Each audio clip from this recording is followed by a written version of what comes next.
Antes que nada, antes de continuar, simplemente para avisarle a la gente de maestría, para recordarles nada más, ya deben haber entregado la primera entrega, ¿ok? Lo voy a revisar, obviamente no hoy, sino mañana, y voy a empezar a darles retroalimentación sobre lo que suban. No era muy difícil, la primera entrega era simplemente ideas de qué quieren más o menos hacer. La idea es que ustedes me manden algo y yo les digo más o menos para dónde va la cosa, si tiene sentido, no tiene sentido, si es realista, no es realista, porque hay que cumplir con un cierto plan, digamos, del semestre, que obviamente tienen que plantear un plan. La idea no es respetar ese plan a rajatabla, pero sí tener un plan, como todo plan. Los planes están hechos a veces para seguirse, pero ir en el camino quizás a veces cambiando ese plan según sea necesario, pero con la experiencia de uno, ese es el chiste de este tipo de cosas, uno más o menos les puede decir, esto es un plan realista, esto no es un plan realista. De eso se trata esto, ¿ok? Listo. Entonces espero que ya lo hayan enviado, si no van a ir perdiendo puntos a medida que se vayan demorando en el atraso de la entrega. Si me lo entrego más tarde, no suban más archivos. El archivo que ya enviaron a este momento es el archivo que es, entonces no manden más porque van a perder puntos. Tan simple como eso. Listo, entonces ahora sigamos en materia. Sí, ya habíamos cubierto la clase pasada, la oferta de trabajo. Ahora vamos a ver la demanda de trabajo. O sea, hay gente que necesita trabajadores, que necesita a esos trabajadores. Entonces vamos a suponer, como le habíamos dicho al comienzo de la clase, vamos a iniciar, por lo menos en este punto, que hay competencia perfecta. ¿Ok? Vamos a hacer los típicos supuestos de competencia perfecta y después vamos a ir relajando su supuesto y vamos a ir viendo cómo toda esta arquitectura que vamos a armar en este punto va modificándose. Entonces vamos a suponer, por ejemplo, que las firmas son las únicas empleadoras en la economía. O sea, vamos a suponer que en esta economía solamente las firmas demandan empleadores. Nada más, algo más o menos fácil. Modelos más complejos suponen más cosas. Suponen que hay gente de cuenta propia, supone que el Estado también contrata trabajadores, etcétera, etcétera. Entonces es un poco más complejo. Acá, porque el modelo es más sencillo, vamos a suponer que solamente las firmas buscan empleados. Después vamos a suponer, obviamente, que las firmas buscan maximizar beneficios. Ese es un supuesto que muchos críticos de estas teorías no les gusta. Me dicen, no, bueno, pero las firmas buscan otras cosas además de maximizar beneficios. Generalmente la contrarrespuesta a eso es, bueno, pero una empresa sin beneficio no funcionaría nunca, digamos, o sea, tan simple como eso. Entonces la idea es que los beneficios en general, puede buscar otras metas, pero una empresa sin beneficio, un beneficio negativo no funciona, así de simple, digamos, no existe, digamos, o sea, se quiebra y desaparece. Vamos a suponer obviamente también que el mercado de producto o servicio de la firma es perfectamente competitivo, lo que habíamos dicho al comienzo. También más adelante vamos a suponer qué pasa si la firma en realidad es con monopolio o otro tipo de estructura. Y solo al efecto de la brevedad, voy a hablar solamente de producto, ¿ok?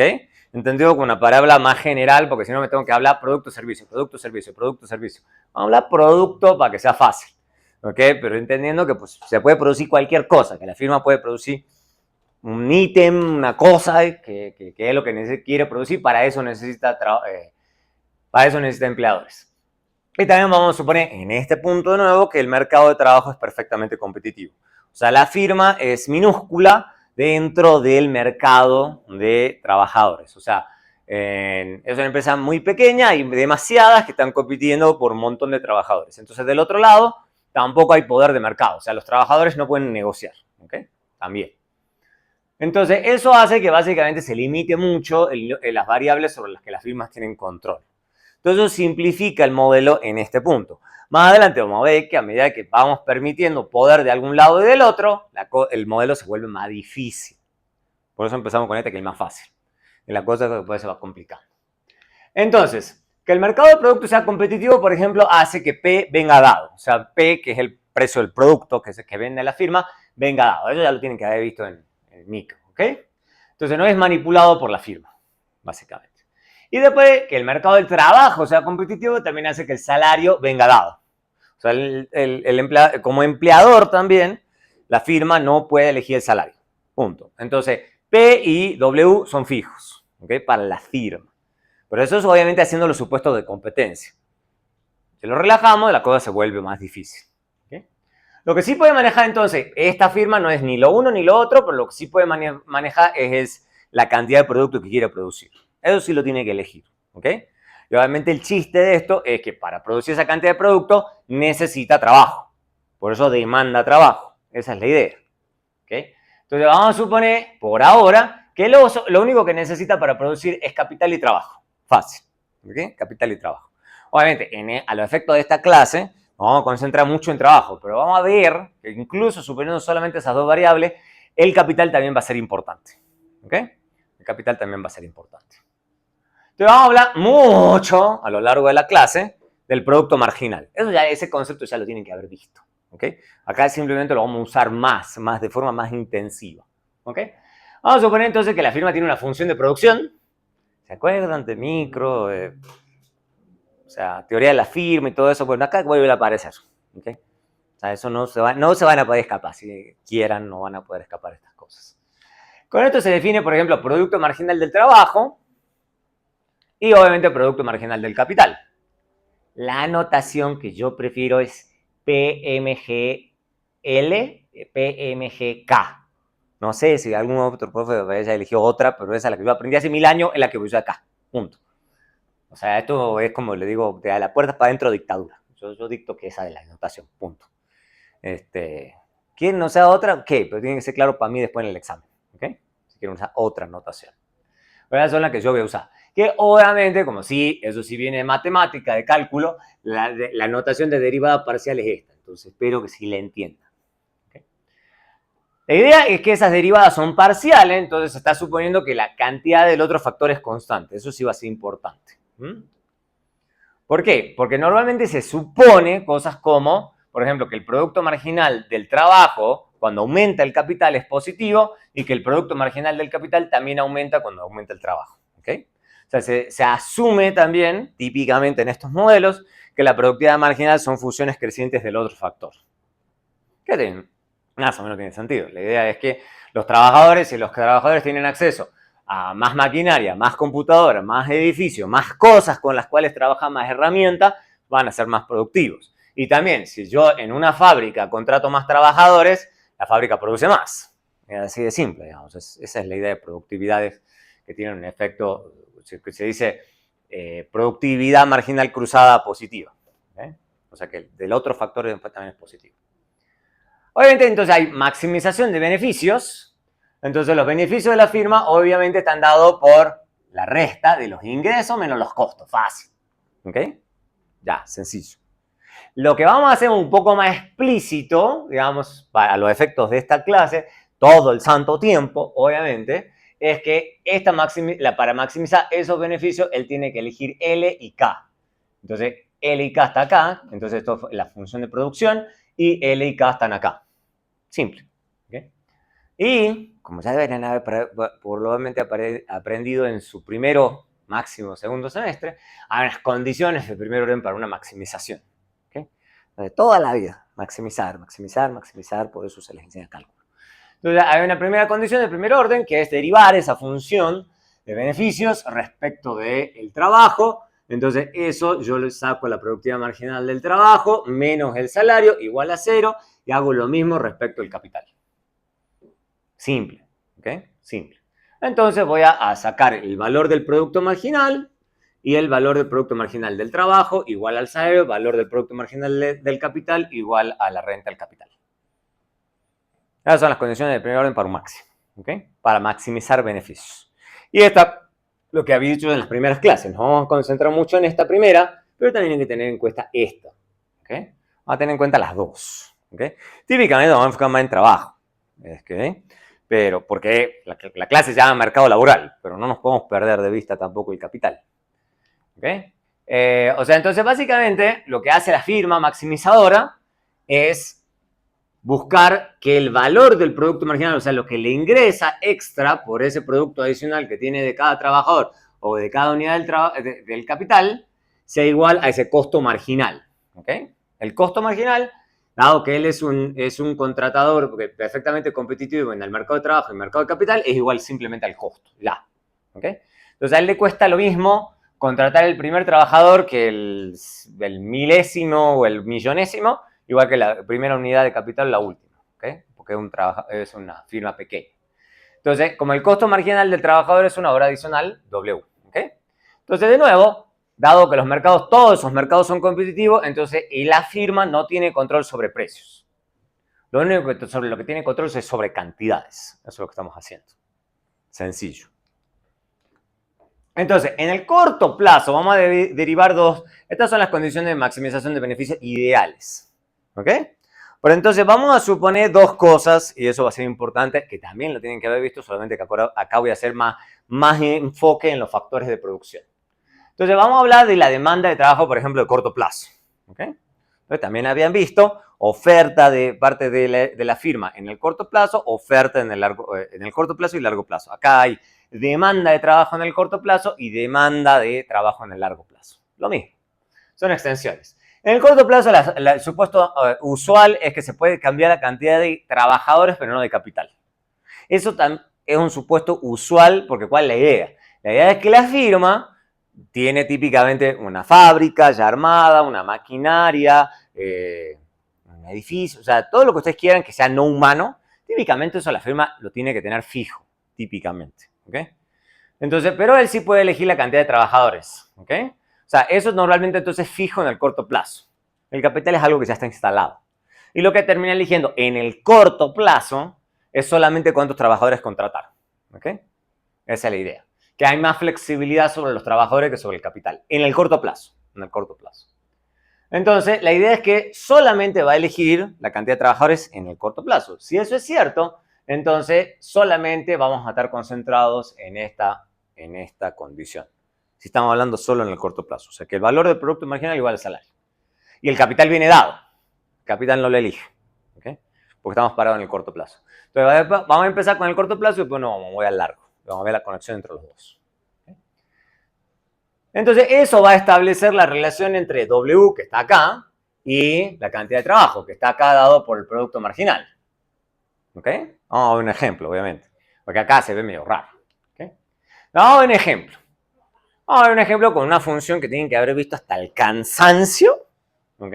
Por eso yo supongo que la deben conocer bien, que es la famosa Cobb-Douglas.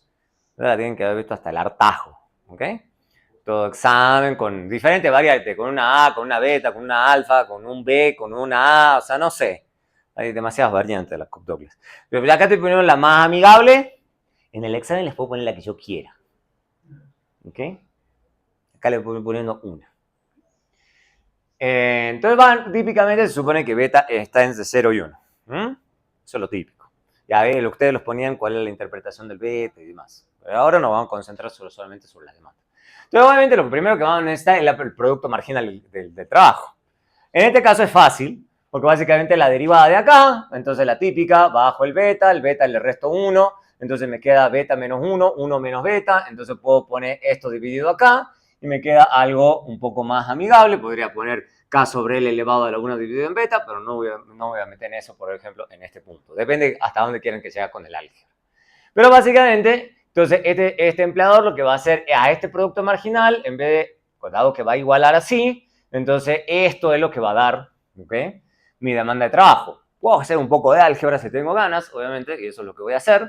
Y pasar esto para el otro lado, multiplicando acá, y lo que hago es pasar el W para aquí, y elevo todo a la 1 dividido en beta. 1 menos beta. ¿Okay? Para que esto me quede positivo, esto me queda positivo, y esto me queda, el K me queda aquí. Listo. O sea, es pura álgebra. No es tan complicado. En algún momento de su vida tiene que haber hecho alguna versión de eso. No digan, uy, qué difícil que está la clase. ¿Okay? Eso en alguna versión de esto tienen que haber visto. Solamente que acá vamos a hacer más explícito el hecho de que queremos enfocarnos en la demanda de trabajo. Eso es lo que nos importa. En función de las demás variables. Obvio. Entonces, esa es una forma de expresar la demanda de trabajo, L, en función de las demás variables. Entonces, fíjense que acá ya empieza a aparecer lo que vimos en la introducción de la clase. Fíjense que esto depende de P, que es lo que habíamos dicho, o sea, del precio del producto, del salario, obviamente, depende del salario, dependiendo del salario, esto cambia, y también de la cantidad de capital. Y ya de solo ver la fórmula, podemos ver de que a medida, si el capital aumenta, también aumenta la cantidad de trabajadores. ¿Okay?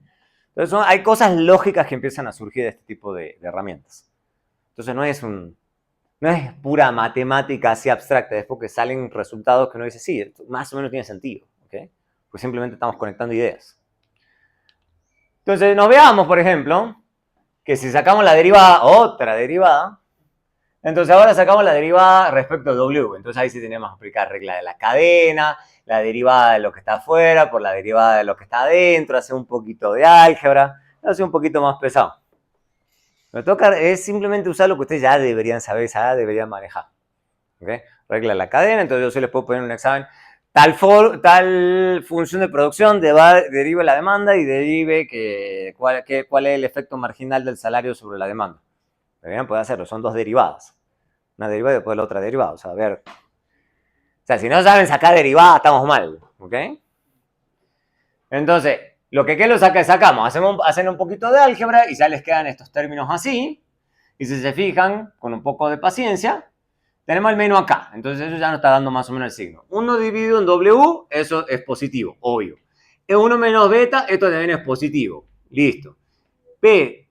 Beta, P y W también es positivo. Entonces, positivo, positivo, positivo. Y esto es un exponente también positivo. También es positivo. Y la cantidad de capital es positivo. Entonces, solamente nos está dando este menos. Entonces, esto claramente es negativo. Listo. Eso es todo. Entonces, ahí estamos demostrando, de forma relativamente fácil, de que si aumenta el salario, se va a demandar menos de trabajo. ¿Ok? Ceteris paribus, como siempre, suponiendo todo lo demás constante. Por eso la derivada parcial. Obviamente les voy a dejar para la casa, no es muy complicado, hacer la misma derivada, pero solamente que en vez de tomarla de respecto a W, saquenla respecto a P. Y muestren que al revés, que le va a dar positivo. ¿Ok? Les tiene que dar positivo. Porque es cuanto más, obviamente, más caro está el producto, más voy a querer contratar. ¿Ok? Más voy a querer contratar porque voy a querer vender más. ¿Ok? Porque el precio del producto está más alto. Es así de simple. Entonces, por eso se dice que es una demanda derivada. Recuerden, demanda derivada. O tarea para la casa también, hacer el mismo ejercicio. Esto sí es un poco más pesado. Pesado si no piensan bien qué es lo que están haciendo. Hacerlo con una Leontief, o sea, cuando son perfectos complementos los factores de producción. ¿Se acuerdan de eso que era con unas Ls? Bueno, lo mismo. Hacer lo mismo pero con unas Ls. ¿Okay? Tampoco es tan difícil, o sea, tienen que suponer que están a lo largo pero en el corto plazo tienen una cosa fija, entonces no es tan complicado. Háganlo gráficamente y después lo hacen analíticamente y no es tan complicado. Por ejemplo, y esto lo hice como en ejercicio de, como le llamaríamos hoy en día, economía computacional. Lo hice con Excel, no es tanta complicación. Uno le puede imputar valores a las diferentes cosas y le pone todo eso y le da, por ejemplo, acá 2.5 millones dividido en W al cuadrado. Listo. Si tenemos eso, entonces ya puedo graficar, por ejemplo, en una curva, digamos, cómo se va a ver una curva de demanda suponiendo todos estos otros factores en ciertos valores, ¿ok?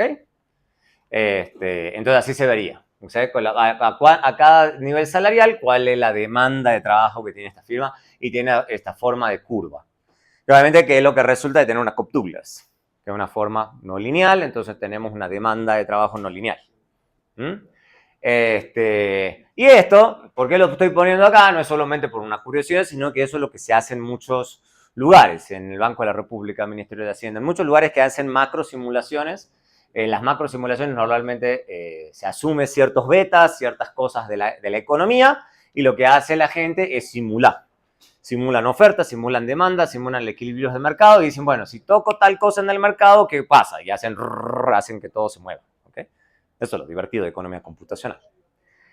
Para los que les interese. Ese ejercicio es súper pesado, pero súper divertido también. ¿Okay? Porque básicamente toca simular toda la economía en la máquina. Entonces la idea típicamente es que la demanda de trabajo en el corto plazo típicamente tiene pendiente negativo. O sea, eso es derivar el resultado que ya habíamos dicho en la introducción de la clase. ¿Okay? Solamente que lo estamos haciendo de forma analítica en este punto. ¿Okay? Y obviamente, ¿por qué tiene pendiente negativa? Porque típicamente se va a suponer que la productividad marginal decreciente el trabajo. ¿Ok? Básicamente, que a medida que se contratan más trabajadores, la productividad marginal, o sea, el producto adicional de cada trabajador es decreciente. Eso en algún momento lo tienen que haber visto. Pero básicamente, ¿por qué? O sea, cuando yo supongo que esto es positivo, sin embargo, yo puedo suponer que esto es negativo. Porque en general eso es usual en muchos modelos. Porque eso más o menos tiene sentido. ¿Por qué les decían a ustedes que eso más o menos tiene sentido? Se supone que la productividad marginal de los factores es decreciente. Es un supuesto. Pero ¿por qué en general se considera que es un supuesto razonable? ¿Cómo? Exacto, o sea, porque está suponiendo que todo lo demás está constante. ¿Ok? Esa es la clave. Entonces, si vos suponés que está todo fijo, como es, por ejemplo, un espacio de trabajo, y vos empezás a contratar a trabajadores, ¿qué empieza a pasar? ¿En qué empieza a pasar entre ellos? Cada una empieza a ser cada vez menos productiva. ¿Ok? Entonces, eso es lo usual. ¿Ok? Se puede suponer típicamente en cosas un poquito más completas que a veces cuando vos tenés el primero, quizá el segundo más que aumenta la productividad. Pero la típica que se asume que en algún momento empieza a ser decreciente. O sea, en algún momento la productividad de cada trabajador empieza a caer a medida que yo voy agregándole más. O sea, la productividad de cada individuo empieza a ser más baja. Entonces, eso es usual y hay que acostumbrarse a eso. Es el supuesto usual en este tipo de modelos. ¿Mm? Eso se conoce también como rendimientos decrecientes de los factores. También lo van a encontrar así. ¿Okay? Productividad marginal decreciente o como rendimiento decreciente de los factores. Y es la explicación principal de por qué la pendiente tiene pendiente negativa. ¿Okay? Y tiene sentido por lo que acabamos de decir. Volviendo a las condiciones de primer orden, entonces siempre nos vamos a concentrar sobre esto. Entonces, en general nos vamos a concentrar en salario, precio y productividad. Ya. Y eso las tres cosas que la mayoría de los economistas tienen en la cabeza. ¿Ok?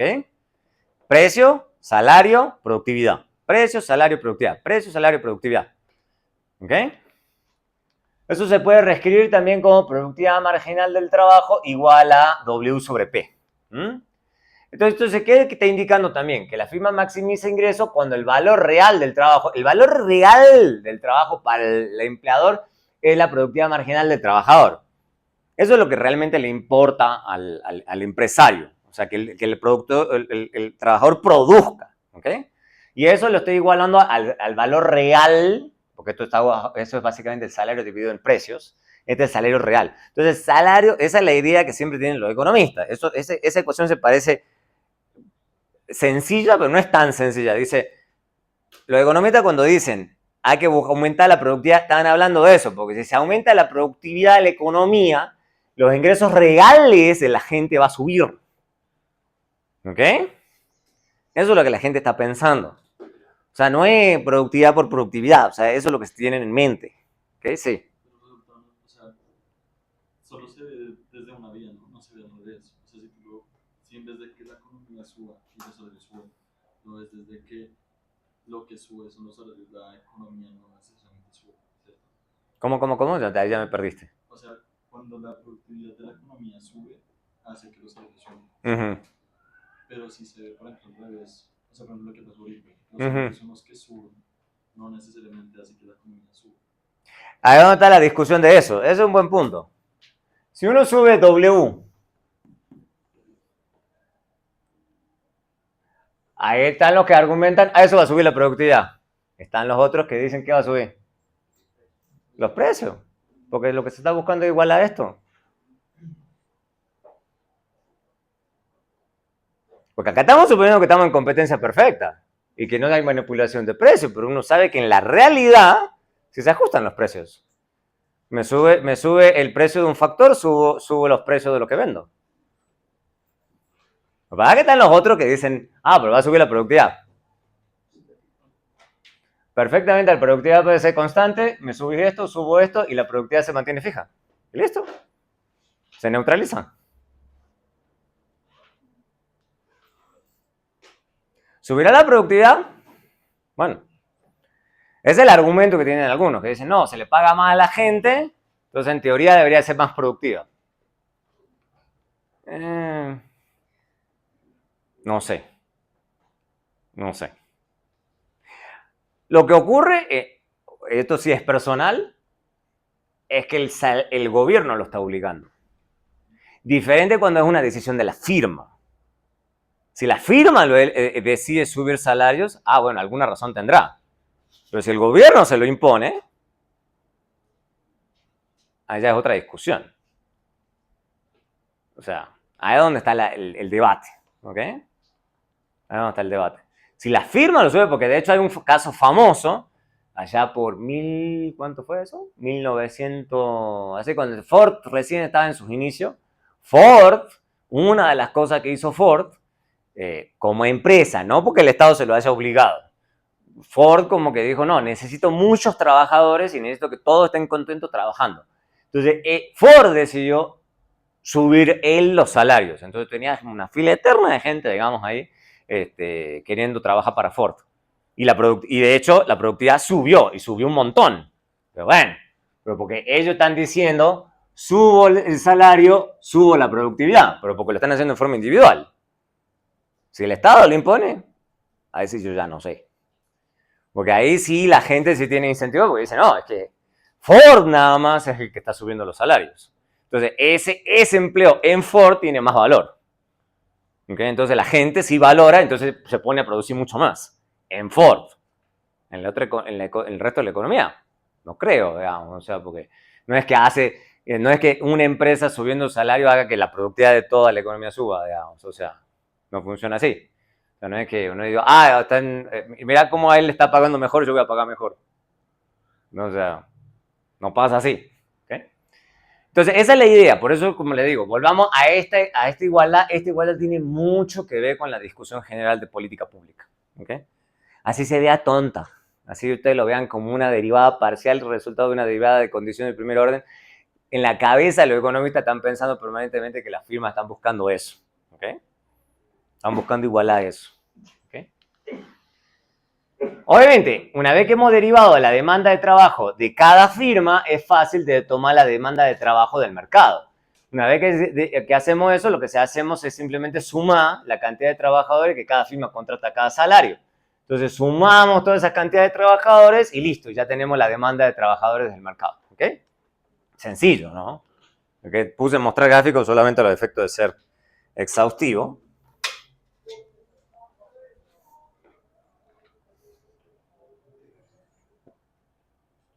Pero es muy fácil, digamos. Ustedes tienen... A ver. No está.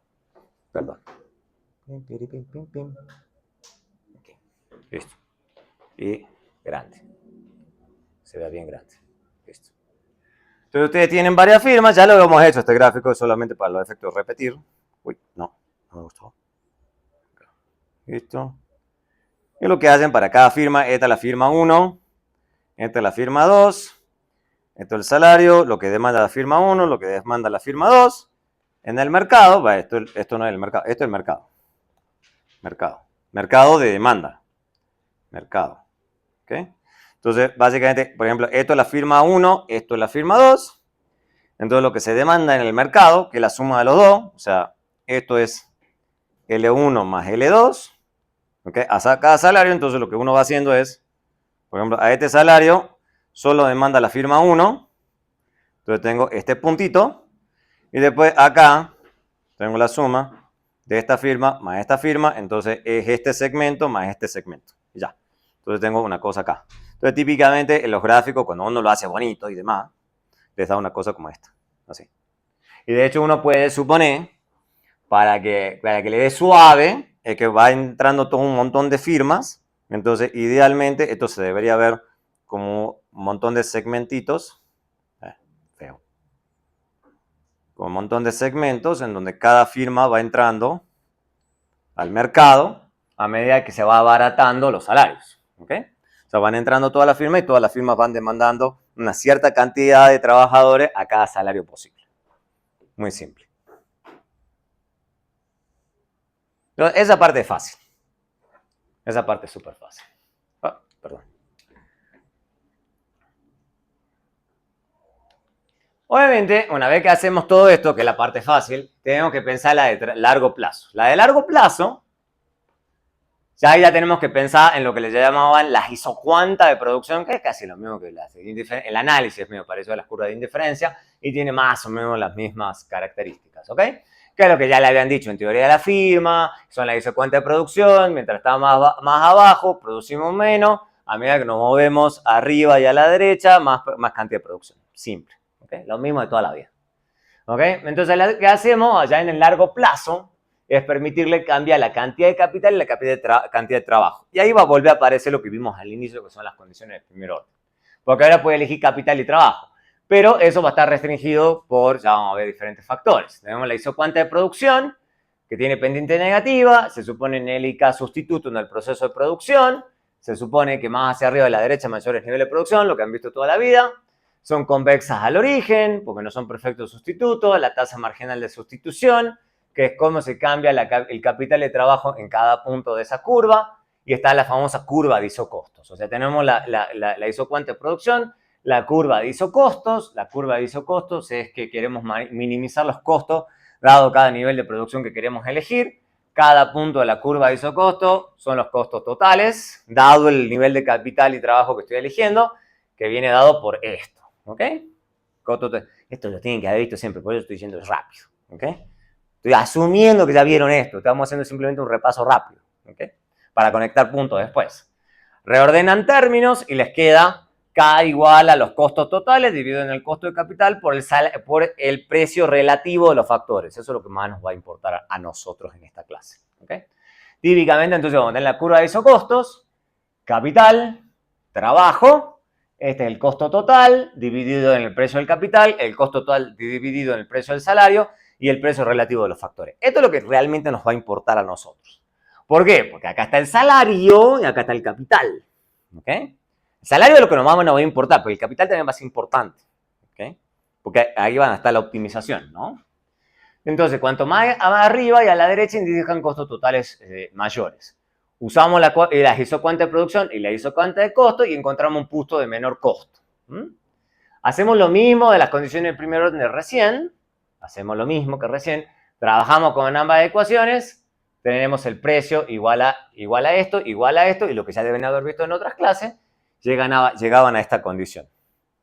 La misma de toda la vida, ¿ok? O sea, simplemente estaban haciendo pura álgebra y haciendo sustituciones. Y una vez que encuentran esa sustitución, también lo podían escribir así, y decían, listo, una vez que encontramos esta igualdad, esto es igual a la tasa marginal de sustitución técnica de trabajo por capital. ¿Sí? Lo mismo de teoría de firma de toda la vida. Para que ahora vamos a ver las consecuencias laborales que tienen estas cosas. Eso es lo que nos va a importar. Entonces, en el punto óptimo, la firma busca igual la tasa marginal de sustitución técnica a los precios relativos de los factores. ¿Okay? De nuevo, en el largo plazo. Entonces, siempre encontraban el punto de tangencia de vuelta, suponiendo solución interna, que se cumplen las restricciones con Tucker y toda esa cosa que vieron allá en economía matemática ya lejos en el tiempo. ¿Okay? Pero servía para algo. ¿Okay? No era por perder el tiempo. ¿Okay? Sino que tenía que ver con eso. Entonces, en el corto plazo, la firma no puede ajustar su cantidad de capital. Entonces, puede ser que en el corto plazo esto pueda no ser cierto. ¿Okay? Puede ser que eso no sea cierto en el corto. Pero en el largo sí. O sea, en el corto tiene que ser cierto esto, pero no necesariamente cierto esto. Entonces, esas diferenciaciones sí son importantes. Lo vamos a ver gráficamente, de todas formas. ¿Por qué? Porque ¿qué pasa si hay, por ejemplo, un cambio en W? Entonces, típicamente eso va a llevar a una reducción de la demanda de L y K, ¿ok? Y K en el largo plazo, ¿ok? Entonces, ustedes normalmente van a tener eso en el largo plazo, ¿ok? Entonces, en el largo plazo, supongan, por ejemplo, que estaban parados acá, ¿no es cierto? Y estaban contratando esta cantidad de capital. Es de trabajo, que eso es lo que realmente nos va a importar en esta clase. Entonces, supongan que tenían este precio relativo de los factores. Ahora, recuerden que es W sobre R. Entonces, supongan que les suben los costos de factores de producción. Supongan que al gobierno se le ocurre la idea de subir el salario. ¡Pumba! Entonces, ahora en el corto plazo estoy parado acá. Y puede que en el corto plazo yo me vea obligado a seguir contratando esta cantidad de gente. Pero si yo estoy optimizando, ¿qué pasa? Yo no me quedo acá. empiezo a bajar la cantidad de trabajadores. Y al menos en este ejemplo, fíjense que incluso el capital sube, que también tiene sentido. ¿Por qué? ¿Qué es lo que empiezo a hacer? A despedir gente y contratar más capital. Entonces empiezo a sustituir a la gente por capital. Entonces, uso menos gente y uso más capital. Entonces, por ejemplo, en vez de tener 5 guardias, contrato un guardia y pongo puras cámaras. ¿Se puede hacer eso? ¿Ok? Entonces, porque ustedes le están subiendo, haciendo más caro un factor de producción. Entonces, lo que hacen las firmas, optimizan. Y dicen, bueno, como el trabajo está muy caro, uso más capital. Simple. Esa es la advertencia que hacen los economistas. Dice, no, es que se va a buscar optimizar. Así es simple. ¿Ok? Supongan, por ejemplo, el corto plazo y el largo plazo. Acá donde el gráfico, por eso mostré el anterior, porque esté más enredado. Pero es la misma idea. Supongan que están parados en el corto plazo. Que están, supongan, al revés. Por eso puse los dos gráficos. Supongan que están parados acá. Están con K fijo. Entonces, esta línea indica el corto plazo. Este es el capital fijo. ¿Ok? Entonces, si a mí me dicen, miren, yo estoy optimizando acá, y supongamos el ejemplo al revés, entonces estoy optimizando aquí. Y al contrario, ahora el trabajo se vuelve más barato. Entonces, supongan que esto se mueve así. ¿Ok? Entonces, si eso se mueve así, el capital se vuelve mucho más barato.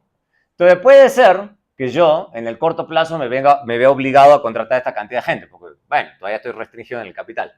Pero lo que puedo hacer al menos es decir, bueno, pero yo con esa cantidad de capital yo me puedo mover y seguir optimizando y llegar hasta este punto, porque estoy restringido en el capital. Tratando de llegar a mi punto óptimo. Pero dado este nivel de producción, lo que ya puedo hacer yo, si ya llegué a ese punto, es decir, no, pero puedo hacerlo todavía mejor. Ahora, si yo tengo flexibilidad de largo plazo, me puedo mover hacia abajo y contratar aún más gente, pero reduzco menos el capital. ¿Por qué? Porque el trabajo se volvió súper barato. ¿Ok? Entonces, ahí pasa exactamente al inverso. O sea, entonces aumento mucho mi cantidad de trabajadores e incluso bajo el uso del capital. O sea, aumento la producción y utilizo intensamente la cantidad de trabajadores. Entonces, puede ir por un lado o para el otro, pero es importante tener en cuenta el corto plazo y el largo plazo. ¿Por qué? Y acá el punto B sería mi punto ideal, digamos, en esta cantidad de producción, pero estoy restringido al corto plazo, entonces estoy parado acá. ¿Ok? Esa es la idea. Si esta situación se mantuviese en el tiempo, entonces esta situación, entonces yo elegiré acá si quiero solamente esa cantidad de producción, pero no es óptimo. O sea, lo óptimo es moverme hasta ese punto para minimizar costos, pero eso tiene, este punto es de largo plazo. ¿Ok? Entonces, el ejercicio gráfico sí se los voy a pedir. Yo no los voy a poner ahí a echar tanta fórmula, pero sí por lo menos que gráficamente me puedan explicar las cosas. A veces es difícil de verlo, digamos, solo con las ecuaciones. Con los gráficos le dan una mano. Entonces, obviamente, ¿qué pasa si hay un cambio en R? Pasa lo mismo, digamos. O sea, hay que pensar que R es W sobre R lo que a nosotros nos importa. Es el precio relativo de los factores. Eso es lo que determina la tangencia. ¿Okay? Eso es lo que determina la tangencia. ¿Okay? Obviamente, típicamente el efecto final sobre el trabajo va a depender si el capital es sustituto o complemento, ¿no? Entonces también hay que tener en cuenta eso, cuáles son los supuestos que uno está haciendo. Yo obviamente les voy a dar guía o les voy a dejar la pregunta en blanco. ¿Ok? Entonces, bueno, o sea, si el R sube o baja, siempre sube L. Bueno, depende, profe, que estamos suponiendo de K. ¿Es complemento o es sustituto? Bueno, ya hay que pensar eso. Sí, por ejemplo, porque si el K es sustituto y el capital está súper barato, entonces obviamente eso debería llevar a un incremento de la demanda L. Si K es sustituto. Si K es complemento, no, al revés tiene que estar. Si es sustituto, entonces tiene que llevar exactamente al revés. Si es sustituto, entonces, y está muy barato, yo bajo la demanda de L, porque no necesito menos. O sea, yo compro más capital y demando menos L. En cambio, si es complemento, es que yo sí incremento la demanda. Entonces está al revés la diapositiva. No sé por qué. A caída. Porque el sustituto está muy barato. ¿Ok? Un aumento. Porque dice un aumento de R. Ahí está. un aumento de R. Está más caro, entonces quiero más de... Ahí está, esta es la clave. Las palabras son importantes. Entonces, eso es los trucos también de los famosos multiple choice. Yo odio los multiple choice, no les voy a poner nunca un multiple choice en un examen. Eso no va a pasar. Porque el que está haciendo multiple choice está adivinando. O sea, o sea, eso es lo que hace, digamos. Entonces, no, yo les pongo argumente. O sea, pongo un gráfico, pongo ecuaciones. No hay nada de adivine. O sea, no, acá hay que argumentar. Por ejemplo, pone un gráfico.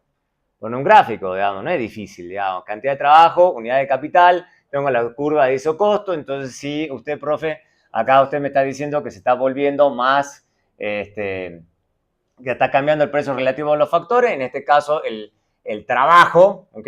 Está más caro. Entonces, la pendiente es más empinada, relativamente más caro, también puedo suponer R. Entonces, para optimizar, digamos, en el largo plazo, yo me muevo a este punto de tangencia. Entonces, acá demando menos L y acá todavía es menos L. ¿Ok? Entonces, la cantidad de trabajo se va a ver así, la demanda de trabajo. A medida que tengo diferentes precios del trabajo. Simple. Esa vendría a ser la demanda de largo plazo, A a C. Sí. Anterior, lo que quería decir entonces era que una disminución del salario mínimo aumentaría el empleo, Básicamente. Es la idea, ¿no? O sea, suponiendo, obviamente, porque es el otro problema, que lo vimos en las estadísticas de Colombia. No todo el mundo gana el mínimo, ¿ok? Pero sí, vos asumirías que por lo menos, la formalización aumentaría. Porque básicamente vuelves más barato contratar formalmente. Sí. Digamos. No sé si aumenta el empleo, pero al menos la formalización debería aumentar. Porque vos bajás el mínimo, entonces haces que formalizar a la gente sea barato del lado del empleador. ¿Ok? Y viceversa. Si se va subiendo, se hace más costosa la formalización. Entonces, si el empleador contrata, es probable que contrate informalmente. ¿Ok? ¿Cómo? O despida gente y esa gente se dedica al cuentapropismo. O sea, hay diferentes estrategias. Es que ese es el tema. Es que lo que asume uno como economista es que la gente puede elegir y todo el mundo optimiza. Entonces, hay elección. La gente, o sea, sí, está el mínimo, usted me puede poner el mínimo, pero yo tomo decisiones sujetas a restricción. O sea, yo no lo puedo pagar o no pagar el mínimo. O sea, hay empleadores que dicen no pago por debajo del mínimo. Y es una decisión, como yo comentaba el otro día, es una decisión racional, porque el empleado perfectamente puede aceptar el mínimo con tal de no perder su empleo, y el trabajador contrata un costo más bajo, digamos. Y no es realista pensar que el Estado puede monitorear a absolutamente todos los empleadores en toda la economía. Entonces, es racional. O sea, no está suponiendo nada muy descabellado. ¿Okay? Otra cosa que también va a importar mucho, vamos a hablar muchas veces de esto, y vamos a ver cómo estamos de tiempo, estamos bien. Bueno, vamos a ir despacio, porque esta parte sí es pesada. Hable de elasticidad de demanda de trabajo. De hecho, el análisis teórico de esto es re pesado. Entonces vamos a hablar de las intuiciones en este punto. Voy a encontrar un libro que lo explique lo más amigable posible a esto de la elasticidad de la demanda de trabajo. ¿Por qué? Porque eso tiene que ver con la sensibilidad de la cantidad de demanda de trabajo ante cambios en el salario. ¿Okay? Entonces, queremos ver cómo cambia porcentualmente la demanda de trabajo cuando cambia el salario. Ok, pero queremos tener no solamente una medición, sino pensar cuándo eso va a ser alto, cuándo va a ser bajo. Entonces, ya sabemos la definición de una elasticidad. Espero que se acuerden de la definición de elasticidad, lo hemos repetido 1000 veces ya. Entonces, la idea es que, obviamente, tanto en el largo plazo como en el corto, eso tiene que ser negativo. Lo que sucede es que lo que nos importa es qué valores toma. Si es perfectamente inelástica, elástica, inelástica, unitaria o elástica. Eso es lo que realmente en general importa. ¿Qué valor toma, digamos, de toda la elasticidad es posible? ¿Y cuáles son los factores que hacen que sea o más elástica o más inelástica? Eso es lo que a uno realmente le importa en la práctica. ¿Okay? Porque eso tiene que ver, por ejemplo, con lo que mencionábamos recién, si yo toco el salario, ¿qué tanto va a fluctuar la contratación, por ejemplo? Entonces a la gente sí le importa medir eso en la economía. ¿Okay? Entonces, por ejemplo, el poder negociador de los trabajadores está muy influenciado por esa elasticidad. Si los trabajadores, por ejemplo, como un sindicato, o sea, ellos saben que tienen más o menos poder según la elasticidad de la demanda de trabajadores. Y típicamente tienen más poder si la demanda es inelástica. Básicamente que ellos pueden demandar un montón de salario y que no los van a despedir a todos. O sea, ese es el poder sindical. Entonces, los sindicatos no miden la elasticidad exacto como lo estamos haciendo nosotros como economistas, pero sí tienen buenas intuiciones de eso. ¿Ok? O sea, por ejemplo, los sindicatos clásicos, digamos, que se ponen ahí en los manuales, es, por ejemplo, el sindicato de pilotos de avión. ¿Ok? Entonces, típicamente son muy fuertes. ¿Por qué son muy fuertes? Porque básicamente despedir a un piloto y reemplazarlo con otro es muy costoso. ¿Ok? Es muy difícil conseguir otro piloto. ¿Ok? Entonces, típicamente los sindicatos de pilotos son bastante poderosos. ¿Ok? Entonces, ellos pueden demandar típicamente mucho salario, ¿ok? Sin tener mucho miedo a que los despidan a ellos. ¿Ok? Entonces, ellos les da mucho poder. Y viceversa. Si uno está en un empleo donde uno sabe que si yo pido un poquito más de salario nos van a despedir a todos, que yo, por ejemplo, en comercio típicamente los salarios son muy bajos. ¿Por qué? Porque despedir a un vendedor y contratar a otro es relativamente fácil. O sea, poner a una persona en un negocio que vuelva a vender, o sea, puede ser un poco costoso, pero no es tan costoso como contratar a un piloto. O sea, poner a una persona que vuele un avión o sea, la empresa corre unos riesgos grandes si el avión se cae. Si se pierde una venta más, una venta menos, no es tan grave. ¿Ok? Obviamente, depende de qué vendan, ¿no? O sea, que yo en el caso de inmuebles o autos, supongo que es un poco más inelástico. Porque tienen que vender cosas de más valor. En cambio, algún lugar que venda pura ropa de bajo valor, seguramente es fácil de reemplazar al vendedor. Y los vendedores típicamente saben eso, por eso no se ponen a pedir. O, porque vamos a ver más adelante, también se trabaja mucho por comisión. Es el gancho que se usa en el sector ventas. Entonces, yo le pago muy poquito, pero usted puede ganar mucho más si vende más. Entonces, vamos a hablar también más adelante de eso, de los diferentes esquemas de pago que se diseñan para tratar de aumentar el desempeño de los trabajadores. Obviamente también los efectos del salario mínimo dependen mucho también de esta elasticidad, en conexión con lo que me estaban diciendo recién. O el efecto de un subsidio al empleo, ¿ok? Vamos a ver, por ejemplo, estas dos aplicaciones. Entonces, por ejemplo, si ustedes, es una aplicación de una extensión de lo que ya hemos visto antes. Por ejemplo, el salario mínimo. Supongan que tienen un mercado y supongamos dos posibilidades. Supongan que ustedes supongan que el equilibrio está por acá. Supongan que está un poquitito por arriba del equilibrio de mercado. Supongan algo fácil. ¿Okay? Y supongan que la demanda de trabajo es así. Normal. ¿Ok? Pero supongan que hay dos posibilidades. Que está esa, digamos, y vamos a suponer esta normal y sumamos una súper elástica. O sea, mucho más aplanada. Entonces, ¿qué va a pasar? Cuanto más elástica es, obviamente, si yo le pongo el mínimo, este es el efecto si tengo la normal y este es el efecto si tengo una demanda muy elástica. ¿Ok? Entonces, cuanto más elástica es la demanda de trabajo, más despido va a haber si se sube el mínimo. Es el miedo. ¿Okay? O que la informalidad se va a disparar, digamos. ¿Okay? Porque básicamente es lo que yo insisto. La gente no se queda desempleada. La gente busca empleo solamente que busca en lugares donde no haya mínimo. O sea, busca o empleadores o se emplea en algún lado, digamos, pero no se queda desempleado. ¿Okay? Entonces, cuanto más elástico es, más problemático es. ¿Okay? Un aumento del mínimo. Pues también pueden suponer que la cosa es peor, ¿no? Pueden suponer que la cosa se pone así. Entonces ahí sí desaparece, se despide a todo el mundo. Podemos suponer cosas extremas. Porque, por ejemplo, eso supone un ejercicio de examen. Supone una demanda de trabajo súper elástica y que se sube un montón el mínimo. ¿Cuáles son los efectos más probables? Bueno, ahí está. O sea, que se despida a todo el mundo. Vamos, o sea, si uno asume eso.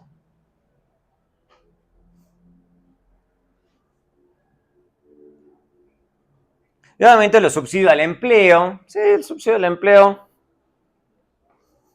No sé si le subsidio el empleo.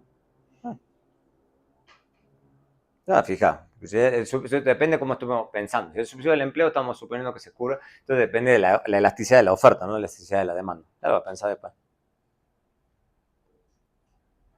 Porque subsidio al empleo, típicamente eso es que se busca aumentar la demanda de trabajo. Entonces es un desplazamiento de la demanda. Entonces depende si es elástico o inelástico, eso no me cambia nada. Fíjate después. Algo de pensar. Y obviamente, ¿cuáles son los determinantes de la elasticidad? ¿Por qué a la gente, qué cree que hace uno que haya una elasticidad de demanda de trabajo más grande o más baja? Entonces, por ejemplo, la elasticidad de la demanda del producto. ¿Ok? Recordemos, es una demanda derivada de la producción de ese bien o servicio. ¿Ok? Entonces, cuanto mayor sea la elasticidad de la demanda del producto, mayor va a ser la elasticidad de la demanda de trabajo. Porque eso tiene sentido. Si la elasticidad de la demanda del producto es alta, ¿por qué puede ser que la elasticidad de la demanda de trabajo también sea muy alta? Pues hay incentivo a producir más. Se contrata mucho más. Trabajadores ¿Ok? para ampliar esa producción. ¿Ok? Se contrata mucho más. ¿Ok? Pero ¿cuál es la idea? Que básicamente, si yo tengo una demanda muy elástica del producto, significa que se sube, ¿ok? Se sube el precio del producto, ¿eso qué significa? Si la demanda es elástica. Baja la demanda un montón, ¿ok? Baja la demanda un montón, ¿ok? Entonces, ¿qué pasa yo como persona que está contratando trabajadores? Contrato muchísimo menos, ¿ok? Entonces esa es la idea, ¿ok? Entonces mi demanda se vuelve súper elástica, ¿ok? Mi demanda de trabajo se vuelve súper elástica, precisamente porque me vuelvo muy sensible a lo que me están demandando del producto. ¿Eh? Si es un producto que tiene una demanda elástica. Depende de qué producto estamos hablando. ¿Ok? Depende de qué producto estamos hablando. Y viceversa. Si yo tengo bueno, y acabamos de hablar porque más en general esa intuición tiene sentido. ¿Ok? Pues esa intuición tiene sentido. Importante, cuanto más poder tenga la firma en el mercado, menor será la elasticidad de la demanda de trabajo. ¿Ok? Sí, o sea, claro, ya nos estamos alejando un poquito de los supuestos de competencia perfecta. Si una firma tiene mucho poder, ¿ok? En el mercado de producto, mucho poder, supongamos el caso extremo, un monopolio. Supongan un monopolio. ¿Qué es lo que va a hacer seguramente la firma? ¿Cuál es el equilibrio parcial, digamos? Respecto de competencia perfecta. ¿Qué es lo que pasa en un monopolio? Monopolio versus competencia perfecta, que es el caso extremo. Eso se lo deberían saber en memoria. ¿Cuál? Produce menos y el precio del producto es más alto. ¿Ok? Pero viceversa, entonces si necesita menos trabajadores, si necesita producir menos, entonces ¿qué va a necesitar de trabajadores? Menos.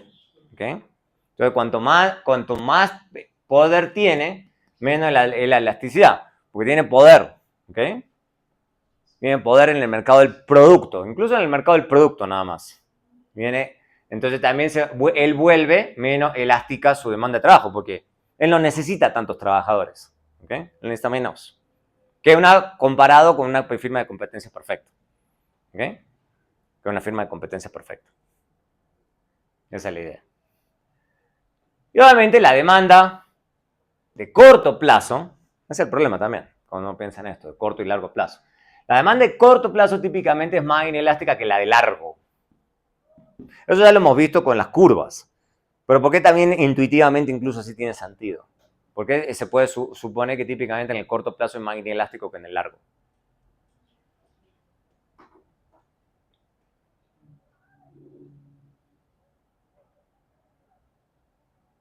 Porque se puede reemplazar el capital tan fácilmente. Exacto. De los trabajadores. Exacto. Pero ya en el largo plazo, ¿qué hago? Claro, más pues compro más capital. Exacto. Y punto. Por eso es más elástico en el largo plazo. ¿Ok? Y viceversa. Y viceversa. Sí, a mí me abaratan el trabajo, quizás hoy no contrato tanto, contrato un poquito más. Pero como si me lo vuelven súper barato, digo, no, elimino capital y contrato un montón de gente. ¿Ok? Pero es por eso, precisamente, porque puedo cambiar en el largo plazo la cantidad de capital. Esa es la clave. Entonces puedo aumentar la cantidad. Entonces, siempre tienen que pensar en los grafiquitos, los clásicos. O sea, no hace falta complicarse demasiado. Ustedes pueden pensar en un gráfico, en pensar por qué esto tiene que ser la demanda de corto plazo, mientras que la demanda de largo plazo se debe ver algo como esto. ¿Ok? ¿Y es por qué? Porque acá estoy restringido en mi cantidad de capital y acá no.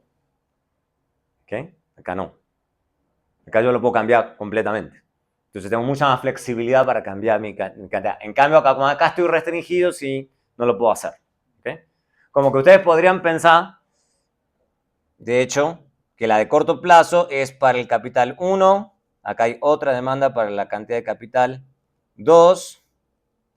Y acá, que yo, la cantidad de capital 0, no sé. ¿Okay? Podrían suponer algo como esto. ¿Okay? Como que para cada curva de largo plazo hay una posible curva de corto plazo. ¿Tendría sentido? Sí. Esa flexibilidad del capital, como la plazo también. O sea, o no la asocio, sino como que pienso en el término o los contratos. No puedo despedir a una persona si la contrato legalmente en un momento. Depende del contrato. Depende del contrato. Okay. Depende del contrato. Depende del contrato. ¿Ok? Entonces depende. O sea, y además también puede tener que ver con eso. O sea, vos puedes suponer que en el largo plazo, bueno, todos los contratos acaban. O sea, a menos que vos tengas un contrato hiper rígido que haga que empleador y empleado tengan una relación súper dura, como es, por ejemplo, los empleados de planta del Estado en Colombia. Que son súper difíciles de despedir, súper difíciles. O sea, casi que es por constitución que vos no puedes despedir a alguien de la carrera administrativa. O sea, es súper difícil. Pero en los otros lugares de la economía es mucho más fácil, digamos, y más en el largo plazo. En algún momento los contratos vencen, se aplazan, o lo que se hace en muchos otros lugares también del planeta, se indemniza a la gente. O sea, básicamente lo que se hace es, con tal de que usted se vaya, le pago por irse. O sea, yo le doy a plata a usted para que se vaya, y usted no me demanda. O sea, se llega a ese tipo de arreglos. ¿Ok? O sea, eso en otros lugares le llaman Golden Parachute. Que dice, te despido, pero la indemnización es tan alta que la gente dice, me despidieron. O sea, porque la empresa lo que hace es pagarle muy bien a uno por irse. No, también puede pasar eso. ¿Okay? Porque la empresa hace los cálculos, digamos, si es negocio. Indemnizar a la persona y despedirla o quedarme con esa persona indefinidamente. Entonces ellos hacen los cálculos. O sea, que obviamente sacan lo que a ellos les conviene. ¿Okay? ¿Alguna otra duda? Listo. Sí, ahí, o sea, en la práctica, eso lo vamos a ir viendo a lo largo de la clase. ¿Okay? Y obviamente también la demanda del producto típicamente también se supone que es más inelástica en el corto plazo que en el largo. ¿Okay? O sea, por ejemplo, ustedes pueden suponer que qué sé yo, en un hogar, o ustedes, por ejemplo, que pasó que está ese miedo hoy en día, que el gas natural hoy en día es mucho más barato que la electricidad. Hay un miedo, no sin sustento, de que una vez el gas natural se empieza a volver cada vez más caro. ¿Okay? Entonces, ¿qué es lo que empieza a hacer uno? Incluso al interior del hogar, uno empieza a sustituir. Dice, no, se me empieza a volver mucho más caro el gas, bueno, elimino la estufa de gas y pongo una eléctrica, digamos, porque al final se me termina volviendo tan caro el gas, pongo algo eléctrico, digamos. ¿Okay? Cosa simple, digamos. O, por ejemplo, el miedo que había, bueno, hubo el año pasado, no sé qué tanto pasó eso, estaría bueno hacer una evaluación de impacto, que por ejemplo, hoy en día está mucho más caro la gasolina que el diésel. Entonces había un miedo, y bueno, no sé si eso habrá tenido un efecto, de que la gente empieza a cambiar el carro por uno, en vez de tener uno de gasolina, compra un diésel. Vale que no hay tantos de diésel, pero perfectamente consciente quería hacer eso, porque dice, bueno, compro el diésel y gasto mucho menos en gasolina. ¿Okay? O sea, ese tipo de decisiones. Pero eso de vuelta lo hacemos en el largo plazo, no en el corto. O sea, porque cambiar el vehículo, por ejemplo, no es tan sencillo, no es como inmediato. Pero sí tomo esa decisión racional ya en el largo plazo. Ya cambiar el vehículo o cambiar la estufa, no es tan rápido. Pero en algún momento uno toma una decisión si se vuelve muy caro el gas natural. Después está el tema de, obviamente, y esto también lo saben los sindicatos, qué tan importantes son los costos laborales en los costos totales. ¿Okay? Entonces se dice que hay sectores o actividades en general que son mucho más mano de obra intensiva que otras. ¿Okay? Y eso también lo saben los sindicatos.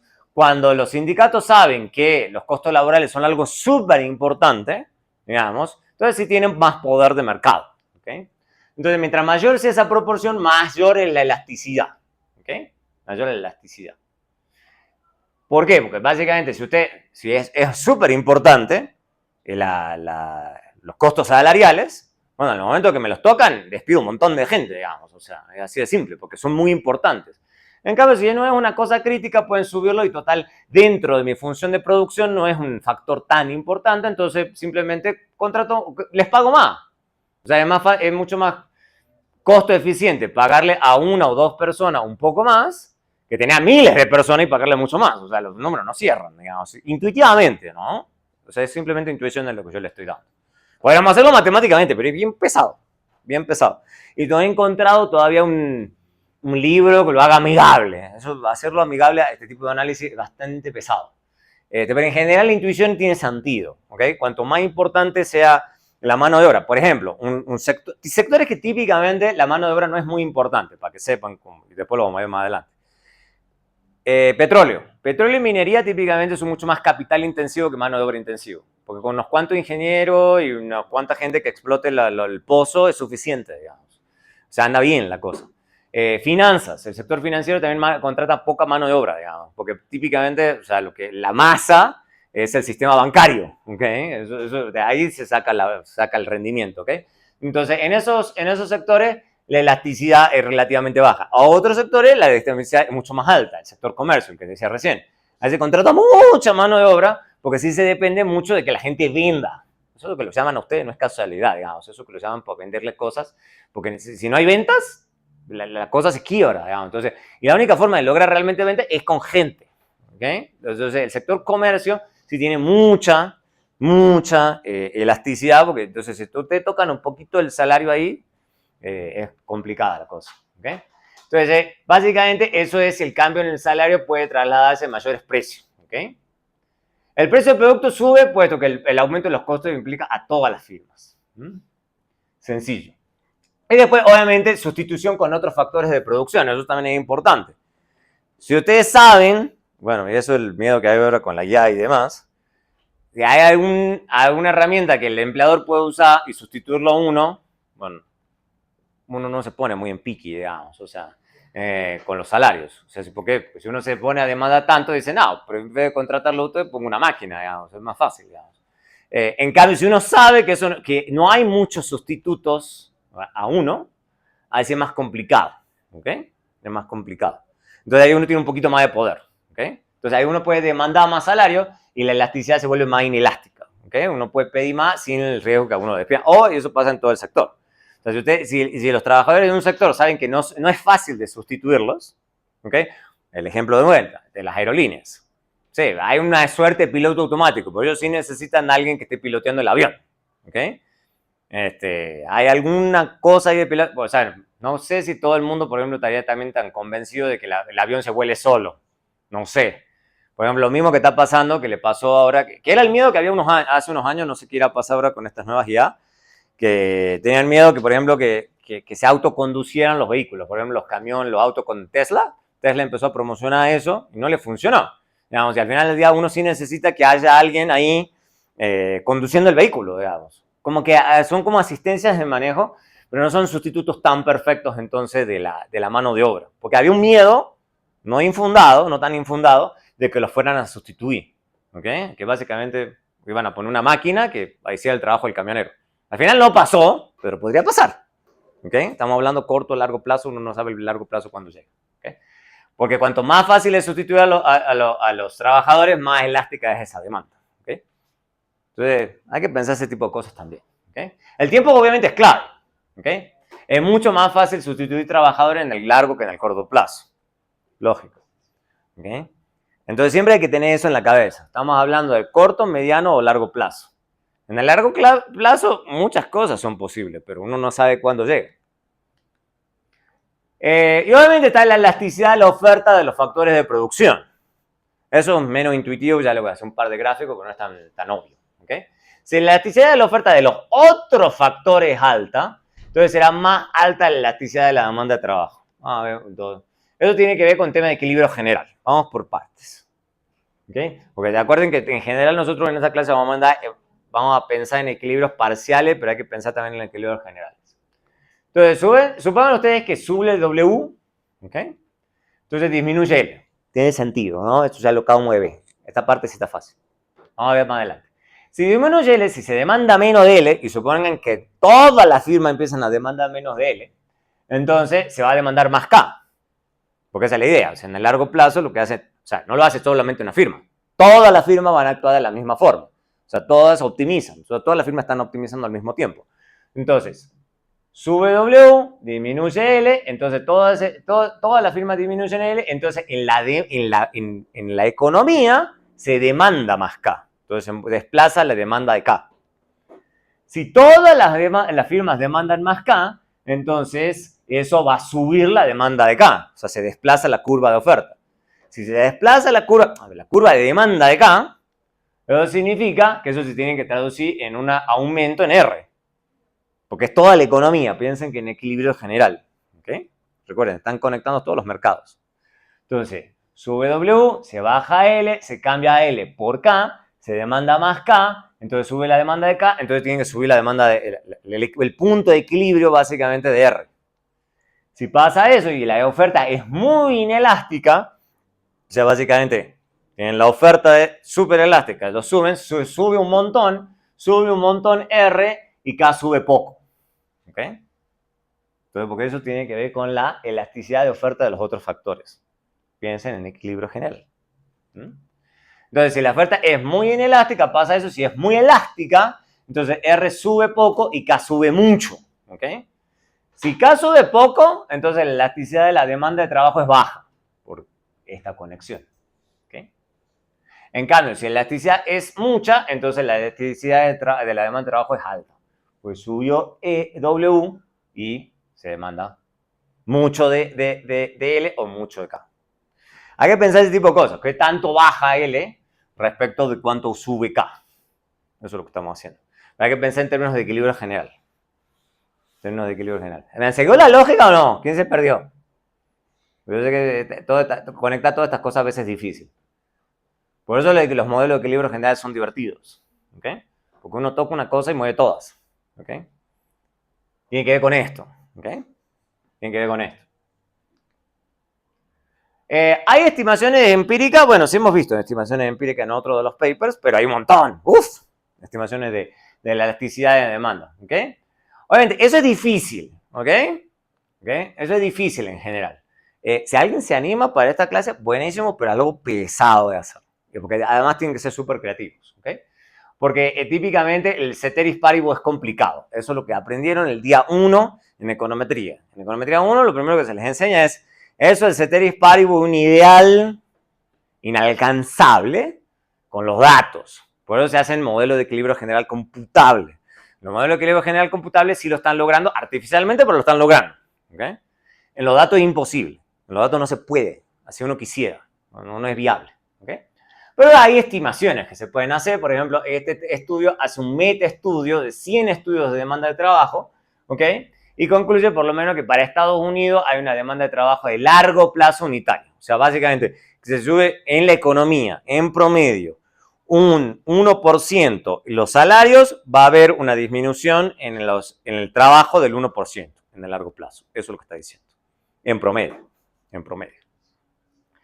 Y obviamente saca que 2/3 de esa elasticidad vienen de un efecto producción y el restante de un efecto sustitución. Porque de nuevo, lo que ustedes ya deberían saber de teoría de la firma, que hay un efecto producción que tiene que ver con el cambio de producción y otro con la sustitución relativa de los factores. ¿Okay? Lo mismo que tienen que haber visto hace 1000 años.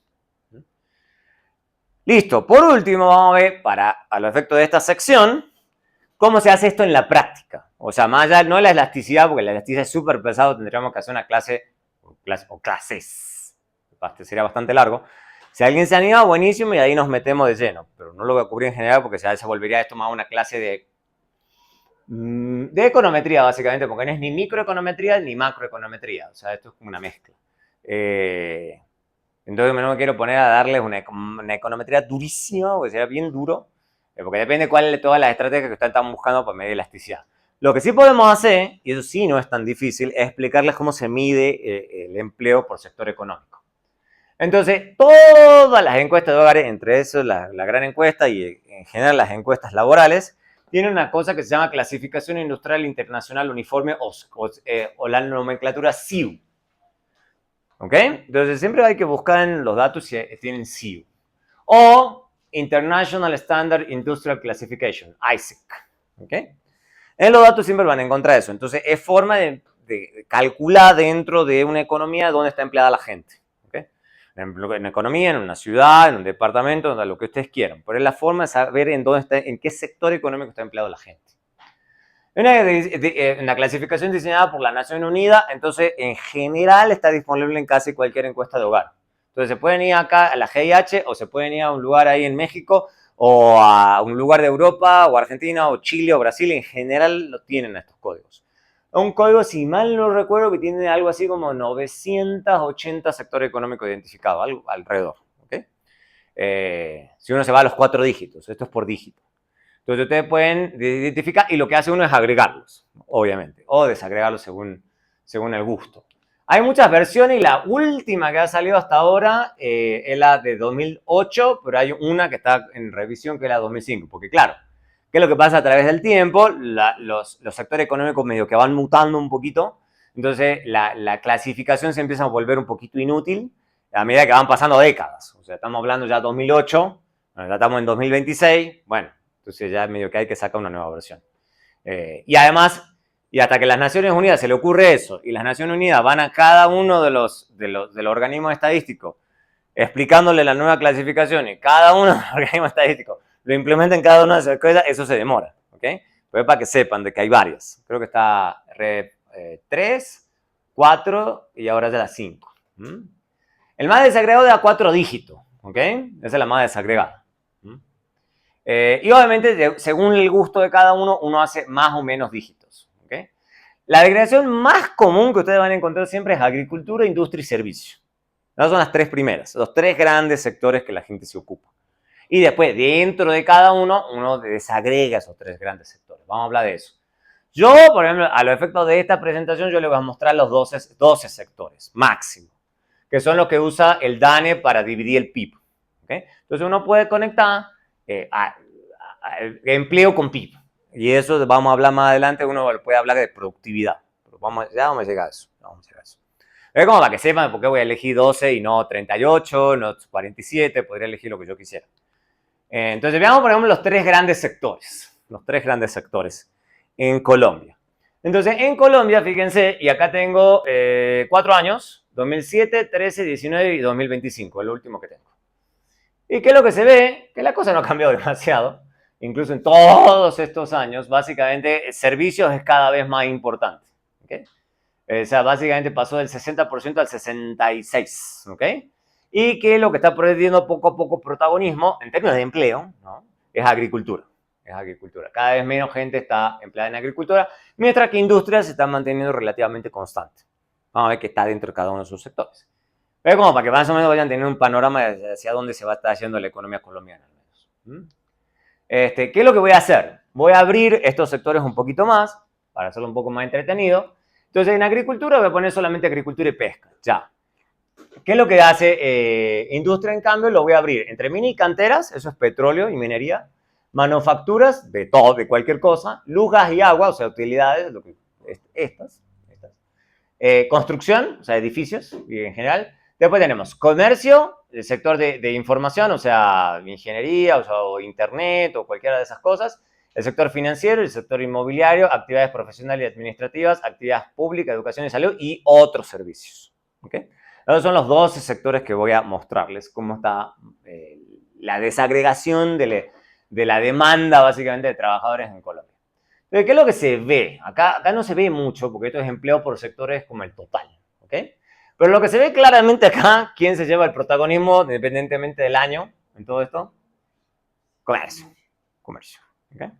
comercio se lleva lejos al resto.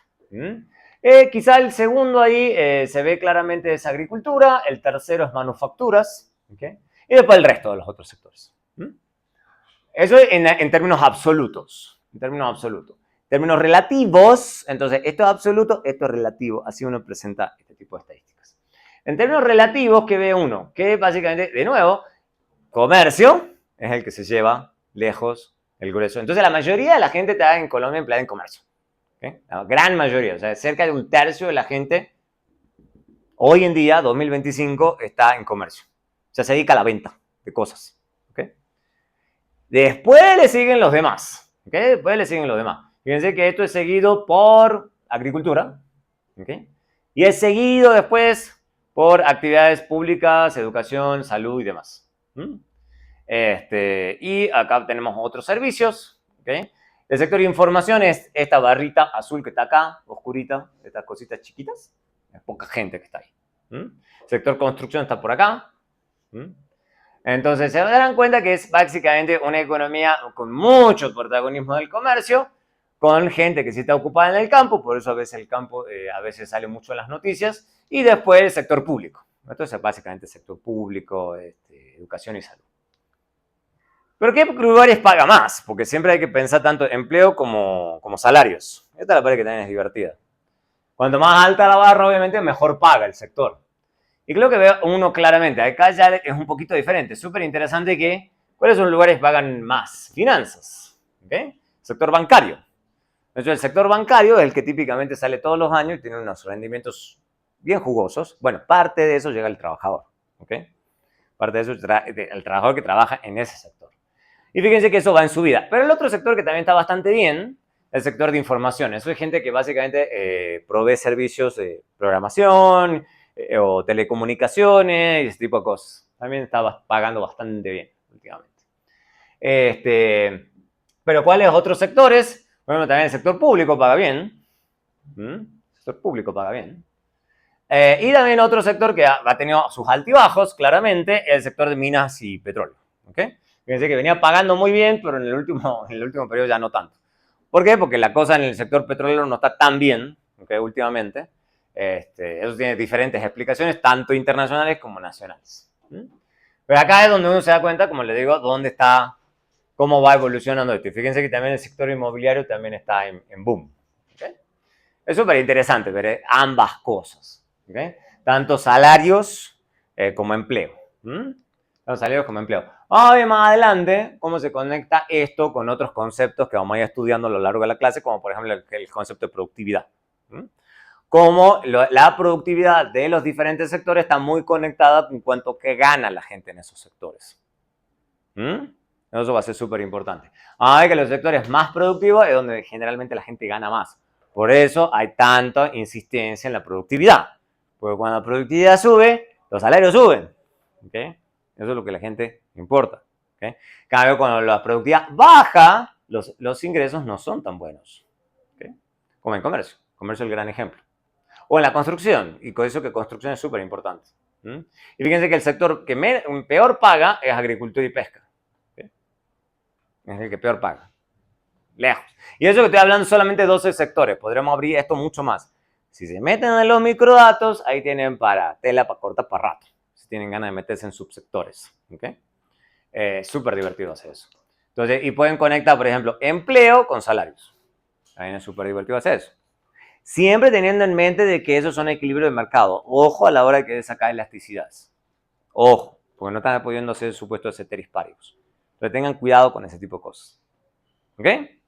Listo, llegamos hasta ahí por hoy. Y con esto estamos bien. Entonces, la clase que viene, ya hemos visto oferta, hemos visto demanda. La clase que viene, equilibrio de mercado. ¿Okay? O sea, el orden natural de las cosas.